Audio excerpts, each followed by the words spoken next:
We have a very interesting hobby in that not only do we get to enjoy it when we're not interested in it by just playing music in the background, but we also get to devote a great deal of time to diddling with it, working on it, thinking about it, and like that, and most importantly, reading about it. I don't think there's anybody here that hasn't at some point or another turned to a hi-fi publication as a pastime, as a source of information, or as just keeping up. We are pleased at this point to have the editors of a number of the most important publications in the industry, and these are the people who are providing the information that we all read about.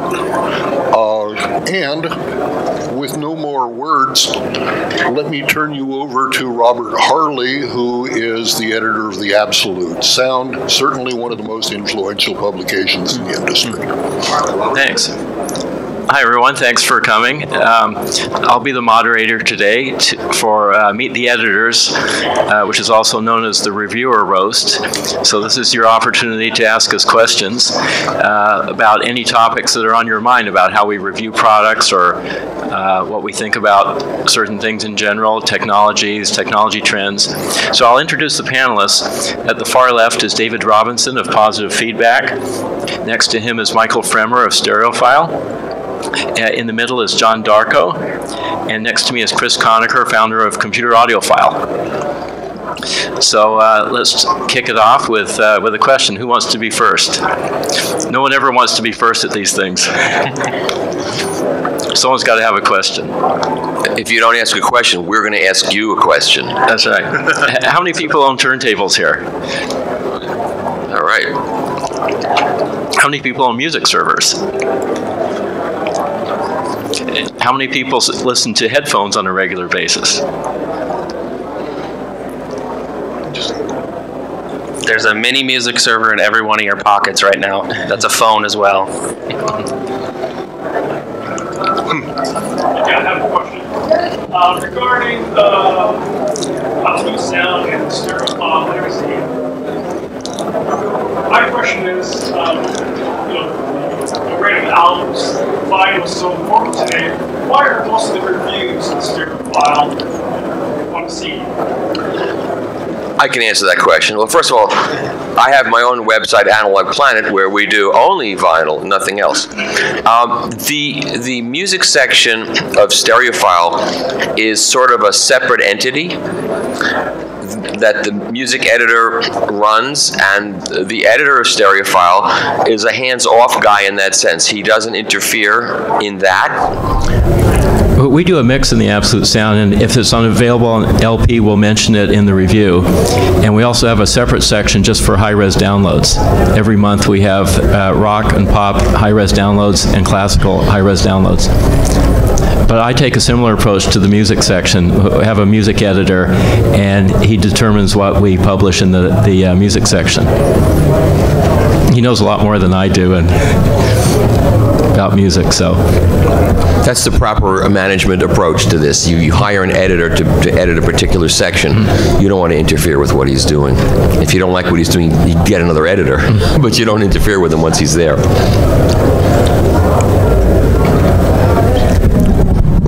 One other thing that I would say is that's generally true not only of music, but also of hardware. If you ask yourself, how come people review what they review, it's because they generally tend to review what they're interested in. It's very hard to get somebody to review something they don't like. Some people have the notion that reviewers are running around as objective people who are looking at everything, and actually they're just like anybody else. They have biases, they have preferences, and you want to make sure that you match people up with what they like. If they don't like it, don't give it to them. And so you're getting a reflection in all the publications of what people like, what they're interested in. Same as you. Well, example, I just finished reviewing a Class D amplifier that was digital throughout, so I had to digitize my analog to play records. And I took one for the team. And I actually liked it. So sometimes it's good for us to step outside of our comfort zone and pick something that we don't think we'll like or that we're vehemently against. Like in my case, Class D amplifiers, I just haven't heard any that I liked. But the manufacturer took a chance also. He said, I want you to review it, because I think I have something that you will actually like. So can I ask a question of you now, then, Michael, if I may? Because you've been, I believe Mr. Fremer has been digitizing vinyl quite a bit recently. For a long time. Right, but you've been doing a more extensive coverage of T.H.E converters recently. And my question to you is, if you digitize your vinyl and play it back to a DAC, do you think it loses something in that process, or do you think that a 24-192 PCM container is more than sufficient to capture everything that comes out of your phono stage? It loses something in transparency, right? But more than losing something, it gains the sonic signature of the A to D converter. Right. That's what when we listen to music and we maybe play around with an EQ, or we change a cable and we sort of modify things in the analog domain a little bit, it has like a shaping effect on the sound. But when you play different A to D converters, everything that goes through it is like a paper shredder. It shreds everything. Everything takes on the sonic signature of that A to D converter. Right. And that's the biggest problem, and that's a major change. That's like a sea change. Like the Roxy Music box set just came out. It's all 9624 files. Right. It really sounds good. In some ways, it's better than a few original pressings. It's better in certain ways. Right. But every one of those records has the sonic signature of the A to D converter, whatever it was, and that comes through really loud and clear. So and you can hear that. You can hear the HD conversion. So if you get a record and you've got no idea of its provenance, and you play it, and you can pick it that this came from a digital source. Almost always you can tell that. Okay. Even if it's really good, because they're not doing things to make it worse that were done originally when it came out on records, because they were afraid people couldn't play it on their crappy turntables. Right. So some of the Roxy Music albums were definitely dynamically compressed. Yeah. And they were the bass was rolled off a little bit.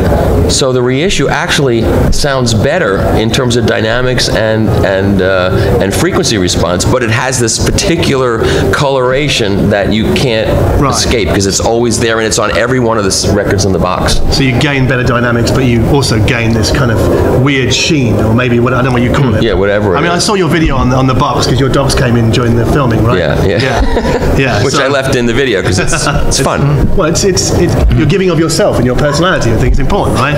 Which is actually I can't help myself. Well, that's something. I think that's something that I think is really important. Is as a person that writes about hi-fi, it can get very dry very quickly, and I guess I am my own brand in many ways, but I like to give of myself and not write too much about myself, because there's nothing worse than a review or a reviewer who makes the review all about them. Right, that's just the worst as far as I'm concerned. But when it starts with I, and then I, and then what I did next was. But you need to be able to kind of give the reader some insight into your life, or show them what your room looks like, because otherwise, a stock photo doesn't tell you anything about the product, how it looks in your space, and what you're working with. And I think people like to have a little bit of insight into your life, because otherwise you're just some kind of anonymous guy with a blank page and stock photos and just a few words. So anyway, that's my... I agree. Yeah. As a side note to that, you do have ability to do needle drops to DSD, and that's a different kind of creature entirely. When you talk PCM 192.24, to my ears, it has a very definite sound. I mean, PCM sounds like PCM. 192.24 is better than 44.1. We're generally agreed about that, generally. Doing needle drops to DSD, single or double DSD, for example, is a different experience. And so we can't really, you can say that you do hear the quality of the conversion process, but the conversion process is very different, and it has a very different feel on the playback. So you need to be aware of that. So do you still hear that, the character of the A to D when you rip? in DSD? In DSD, what I find is, for example, if I go to a sweet spot area, a double DSD from a quality analog rig, to my ear, it sounds noticeably better than even a 192.24. There's a different feel to DSD generally. There's sort of an ease, a naturalness, a roundness that I associate more with analog than I do with digital. If we get to the point where we're able to do needle drops at quad DSD, I think we may find that we're listening to the groove. And we're not quite there yet, but it's different. The quality of the conversion, though, I would agree with Michael. You'll hear it. A $1,500 DSD AD is not going to sound quite as well as a reference level DAC. Something like the Hoppy from Merging Technologies. If you do have the sharps, the chops to handle Pyramix software, then you can have quad DSD needle drops. And I'm really pretty close to being categorical. It's essentially indistinguishable. But that's a fundamentally different thing, and that's not rolled out for the typical consumer right now. The funny thing is, you have an analog and digital wars about which is better, but the wars between PCM and DSD are pretty strong too. I mean, Mark Waldrop will be here banging on your head all day for what you just said. He's PCM, and this Stanley Lipschitz, who was this theoretical engineer in Canada, who says DSD does not work. I mean, that's what's so much fun about this whole hobby. You'll hear this, and that's true, and then you'll hear the other side, then you'll hear vinyl's better, then you'll hear CDs are perfect. That's one of the laughable things. But anyway, so okay, I'll stop. I'm finished. That's okay, because some of the commentators have a lot of glare too. It was one of the real problems with Redbook back at the beginning. Redbook always sounded tolerable on the low end because at 44.1 kHz, a 20 hertz signal was being well sampled and phase was being much better represented. You get up above 1,000 to 2,000 cycles with PCM Redbook and phase starts to drift because the sampling rate is having to hit a higher frequency and the accuracy of phase begins to drift. Above 5,000 cycles, it gets horrible. Above 10,000, it's totally random, which is why it ends up sounding kind of flat, sort of non-dimensional. It's why you go back to your LP and say, oh, hell, this sounds great. Why does my CD sound the way it does? Well, you can't locate things. It's not dimensional. But we were laughed at for saying that, too. Oh, yeah. We get laughed at for everything, but just get used to it and don't worry about it, because we're ultimately right.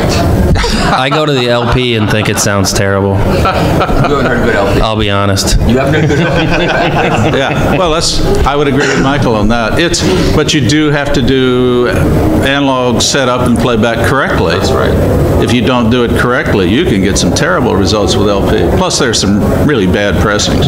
Yes, you have to have it. It's got to be good. Yeah. It's like fresh food. If you let it rot, it tastes terrible. Yeah. There are designers in their 70s doing their best work today. So I think a little high-frequency roll-off isn't that big a deal. Mm-hmm. Like Keith Johnson, for example. You listen to recordings he makes, he's in his mid-70s, and I think he makes the best classical recordings in the world. Mm-hmm. Yeah, very fun. Question to Michael. I know that LP stuff is getting more and more difficult every year. Back recording. We're talking about digital, analog, and DSD catching up to LP. What do you feel is the future of the LPs are going to continue to get to more of the DSD? It's hard to predict these things because, as much as I'm an LP fan, I would never have predicted it would get to this popularity and size it is now. So it all depends what people want. Some people like the form factor better. The more music that's available online or to stream, where there's 2 billion different things and you don't know what you want, the more it becomes pleasurable and attractive to have something that you can grab onto.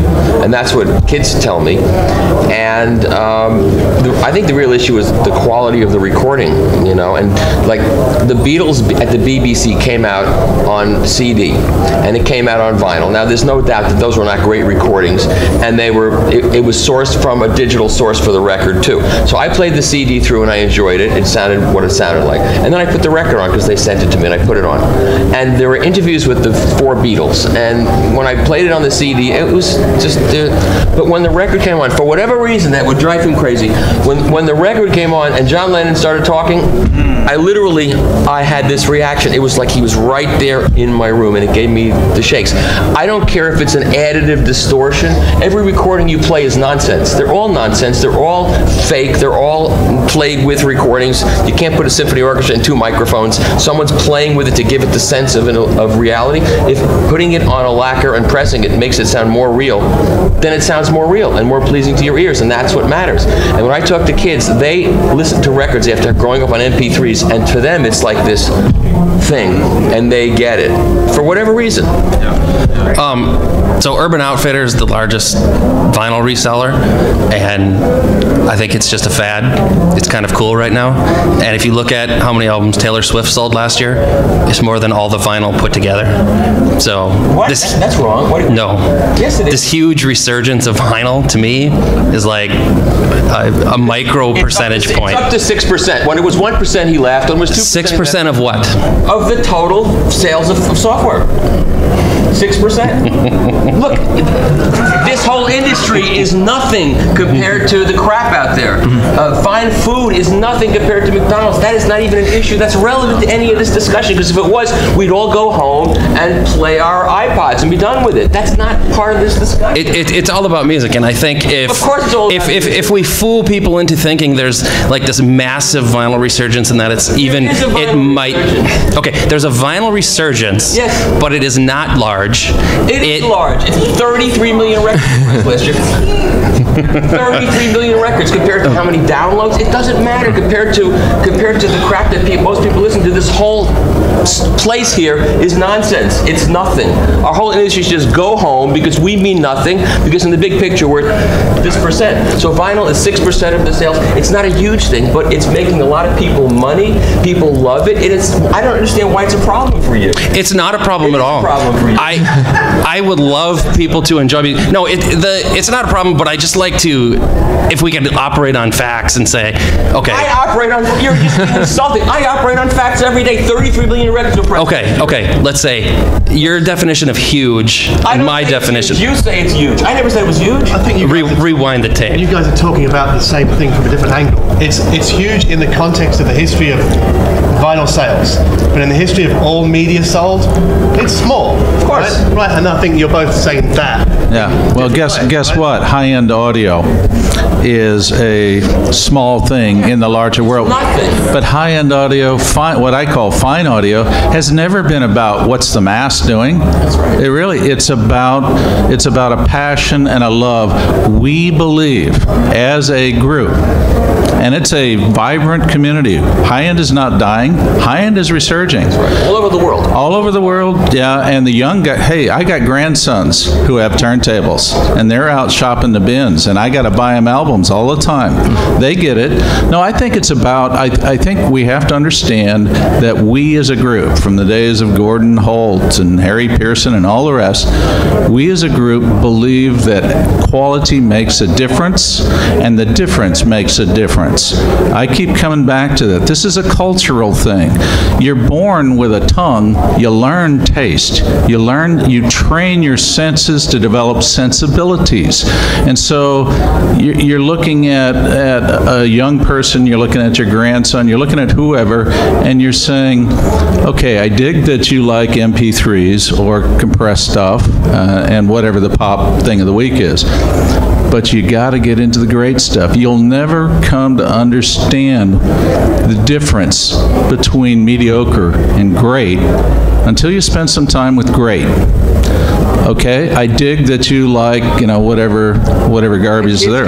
Oh, they do. The first time they hit Mozart, the first time that they hit Miles, it changes them. But for them for kids to hear great, they have to be able to acquire the music that they like in the format that is you might consider great. So it's very easy for me to go, and I do this all the time, go and sit on Amazon.com and buy tons of records, right? I can buy anything I want on vinyl, piece of cake, and I love it. But if I want to go and buy Tom Waits, David Bowie, or anything like that in DSD, it's not there. The library is wafer thin.